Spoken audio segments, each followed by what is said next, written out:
大家好，我是蔡先生科学工厂的 Kevin。那今天主要是要跟大家说明一下如何维护你家的史特林引擎，然后所以我们找了一个最复杂的来跟大家做说明。那在这个一开始，我们还是跟大家稍微说一下史特林引擎是什么东西。它大概是在1816年的时候，有一个叫做史特林的牧师，他所发明的一个引擎。它的特点是什么呢？特点就是我们现在的引擎，我们称为内燃机，就是火焰是在引擎的里面燃烧的。那它这个其实是一个外燃机的模型，就是说它的热源其实是可以由外界来给它。那这种呢，又称为低温的史特林引擎。低温史特林引擎的特点呢，就是它只要很少的温差，譬如说它这个号称可以在5度之内运作，就是说假设它的这底下你给它的是20度，然后上面是25度，或者是反正它上下面只要有足够的温差，那它就可以运作。它运作的原理来自于它一面会一直帮里面的空气加热，然后一面呢会把里面的空气一直冷却，然后冷却的空气体积会变小，就会把这个活塞拉过去，然后膨胀的空气就会把这个活塞推过去，然后一推一拉，一推一拉之间呢，空气又会在这里面跑来跑去，冷的空气会跑到热的那一边，然后又被加热又会膨胀，膨胀的空气跑到冷的那边会收缩，就会把它拉来拉去，所以它就会变成一个这样子的一个，里面会有一个称为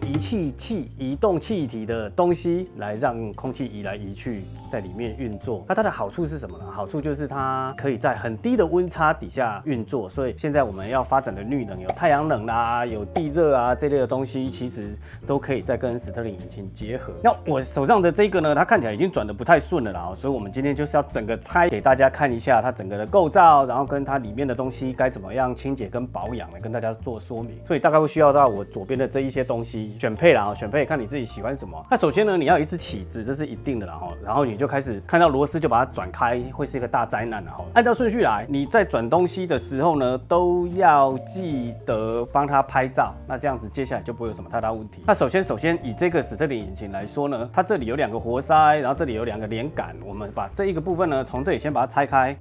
让它的运作跟整个的传动没有关系。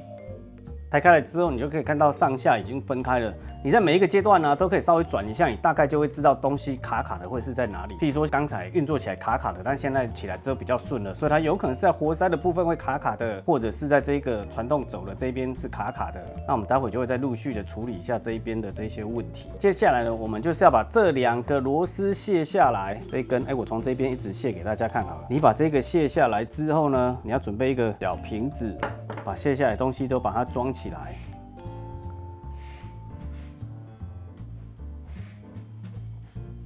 这根会把它卸下来，然后这根也一样，把它转下来。我是用这个小瓶子来把我所有的东西装在一起啊，小螺丝、小培林，卸下来之后就会像是这个样子。然后呢，这里有一个有趣的部分，是它的另外一个配重的一个，我们把这里转开之后呢，我们也把它装到小瓶子来。这个它其实有一个防呆的装置，如果你把它转开之后呢，你会发现。这根是短螺丝那大家稍微记得一下，有一根短的在这里。如果我忘记，我会自己看重播。然后你就把它拔起来之后，你会发现呢，这个轴呢，它其实不是一个圆的它在末端会有一个缺口它这里就等于是说，它这个棒子是这样子，然后上面有一个缺口，然后让刚才的那个螺丝，专有名词叫指腹螺丝可以刚好把它锁住，顶住它，就可以确定它的转向因为它的这个跟这个是呈现一个90度的。如果你装错，哇，到时候就很麻烦。反正你遇到培领的地方呢，都可以先把它转下来。然后把它放到这个小瓶子里面去。接下来呢，刚才这些卸下来之后理论上这里面也会有2个培领，然后这里面会有2个培领，这里面也会有2个培领，所以我们会用到这一个东西把这些培领挤出来，就是你要稍微这样子伸进去之后，稍微倾斜一下，你就可以把这一颗挤出来。这一颗挤出来之后呢，你就可以换边，稍微把它放进去之后，这一颗就会出来，要很温柔要很温柔。培领本身也有方向性待会跟大家说明一下。它用的这种培领是一边是开放型的一边有盖子防尘盖。大家比照我手指头这2个，所以理论上你要装的时候，就是把开放的朝内就对了，就把防尘盖朝外，因为要防尘嘛，这样子。接下来这个步骤呢，我们就是要把它本身上面的一些脏东西先把它洗掉。我们会先2个步骤了比较搞纲的做法就是理论上我会把它泡在润滑油里面，引用你的 WD-40。它会转不顺的原因，就是因为它的培领它的关节一些其他的地方有可能都是因为当时的润滑油会去沾沾到灰尘，或者是你当时其实没有下润滑油，但是它还是沾到灰尘，灰尘越卡越多，越卡越多，然后就导致整个越来越不顺，越来越不顺。所以你就可以这样子，如果你家没有超音波的清洗的话，你就是一直摇它，摇到手酸，这就是让润滑油稍微再溶解一下。那我们现在就把它放到这个超音波里面，让它快速的洗个5分钟。如果你开始进行了超音波之后呢，你还有一些事情可以做，就是呢选配了哈，接下来的工作就是选配。你可以用桐油把你的这一些有铜件的部分把它擦一擦，把它擦得光亮。但是擦桐油啊是一个双面刃哦，擦桐油为什么说是一个双面刃呢？就是你开始擦桐油之后啊，你的东西就一直要擦，一直要擦，不然它很快就会黑掉，跟当兵擦皮带扣一样嘛。所以你把它擦得光亮之后呢，你就是要一直维护它，不然它就会很快就黑掉。但是如果你不擦它的话呢，它就会慢慢进入一种古铜色，也还不错。不过趁现在有时间，我就会在这里超音波的时候，我顺便擦一下桐油，或者是一些东西，先把灰尘擦一擦。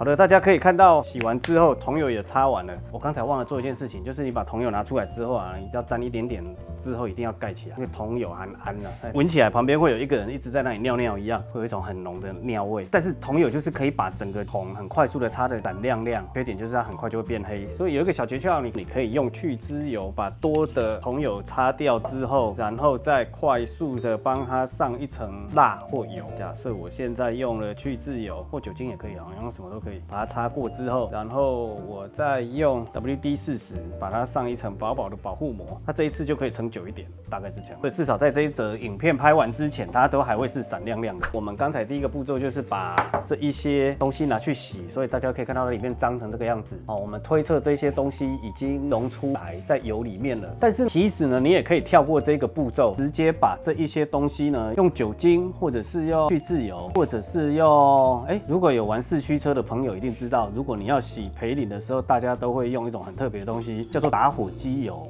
就是有一种打火机的油，就是它是一个液体，然后加到那种复古的打火机里面的那一种油，但是它可以刚好用来洗齿轮啊、培林啊这样子。那我这次原则上我用去脂油好了，你可以用酒精，高浓度的酒精也可以，官方说用酒精了，然后我们就把它装到去脂油里面，然后再让它到超音波里面去。那如果你没有超音波呢，你就只好一直摇。所以你第一个步骤用油洗是不一定需要的，但是我的建议是可以的，好，然后你稍微把它用油稍微把它润滑一次之后，然后用去脂油让它整个摇一摇，摇一摇，一直摇，摇到手酸为止。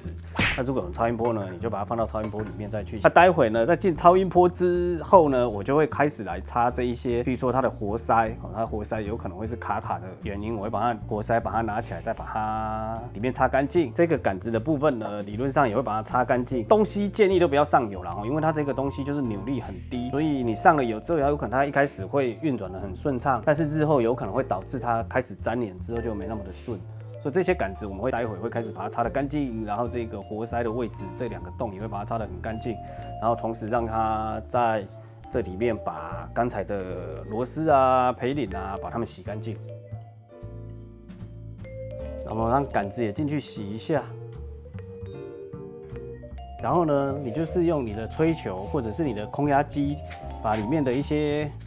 酒精啊、水分或者是一些脏东西把它吹掉。理论上只要吹你的培林就可以了。然后呢，我的习惯是我会把它套到这个叫做飞轮的一个部分哈，套到飞轮的轴里面。然后稍微转一下它的这个培林，看它整个转的顺不顺。大家有没有看到？顺得不得了啊！检查每一颗是不是都已经洗得干干净净了。理论上啊，培林要上油，但是因为我们这种并不是在非常高的转速下运作的培林，你上油有一个缺点，就是它容易粘灰尘或粘这种脏东西，然后就会变得很粘，阻力就会变得很大。所以我的建议是不要上油。因为你如果上油，就是要下来洗，然后再装上去，然后再装下来洗，然后再装上去，反反复复。所以我们原则上把它洗完之后，我们这一次就大功告成了。然后我们就按照刚才的顺序把它慢慢的组装回去。不知道大家还记不记得啦？如果忘记的朋友，你就可以倒带看一下，或者是看你自己的照片。你可以在每一个步骤都稍微拍照记录一下，不然很容易就是，是这里吗？是这一颗螺丝吗？是这样子吗？这样子。装了上去之后，顺得不得了啊，没有要停下来的打算。但是里面有一个容易装错的位置，就是回到刚才这个，我再跟大家交代一次，这个零件呢，它在装上去的时候，这里有一个螺丝要从这里锁进去，所以这一根棒子啊会有一个扁平的面，然后你要让它两个合在一起，然后再用最短的那颗螺丝把它锁上去，让这一颗螺丝是锁在那个平面上，它是一个有缺角的棒状的东西，把它装上去之后。现在这个阶段的正面跟背面啊，它都有一个多的一个套筒，让它整个的培领位置是深度是正确的，所以大家在拆的时候要特别的小心。现在说不好会来不及。简单的说就是这里有一个长得像一颗凸的东西，看起来就像一个凸，然后它会是像这样子大的那个面朝着底座，然后你培领开放的面对着它，然后螺丝再把它放进去，然后再把它锁起来。如果真的忘记的话，再回来看重播。然后呢，你就开始把你的培领开放的都朝里面，让它不会沾到太多的灰尘，然后把它套上来，套在这里，刚好卡到这颗。这边也一样，就把它套上去，然后这个洞刚好卡到这一颗。大家可以发现，他们这样子在没有任何负载的情况下动起来，就几乎没有想要停的打算了哦。它里面的活塞的部分啊，它待会接的活塞的部分，这种是一种纸墨的材质。这家英国的公司非常聪明，因为石墨本身啊，它就带有自润滑的功能，所以这个活塞的部分啊，你完全不用润滑它它本身就是用一个润滑材料来做成一个活塞，所以是一个非常聪明的做法。但是在这一个部分啊，它理论上是红来接不锈钢的杆子这个部分就危险的这个部分就不一定能够很滑顺，所以我待会先测试一下这个部分够不够滑，所以我原则上我想要先安装这个部分的挂钩。这个部分其实是整个史特林里面最容易卡的地方，所以首先我先装上了这一边，然后再让它运作一下看看。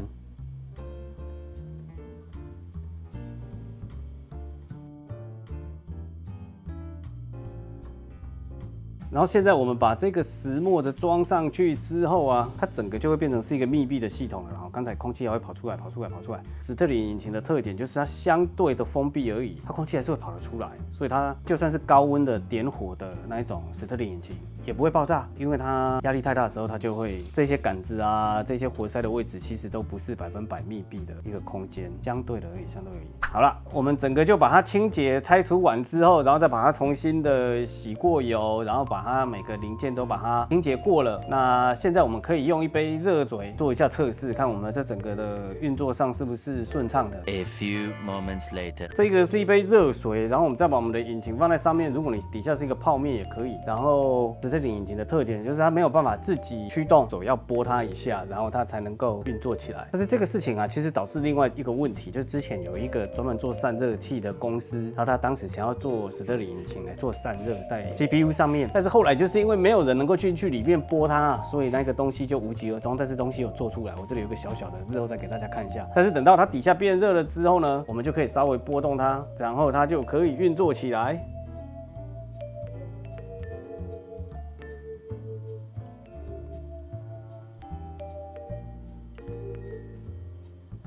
所以啊，这个东西就是可以放在你家的扩大机上面，或者是你的 PS4、PS5 就不行了，PS5 已经立起来了。所以你可以看扩大机，或者是你的 IP 分享器上面，只要会发热的东西，只要它底下跟上面有温差的话，大概5度到10度之间，然后它就整个就可以运作起来的一个非常有趣的史特林引擎。你已经拥有的话，你不太知道怎么维护它，它转起来已经渐渐不顺的话，你就可以参照今天的一个方法，然后慢慢的让你的史特林引擎重获新生。以上，谢谢大家。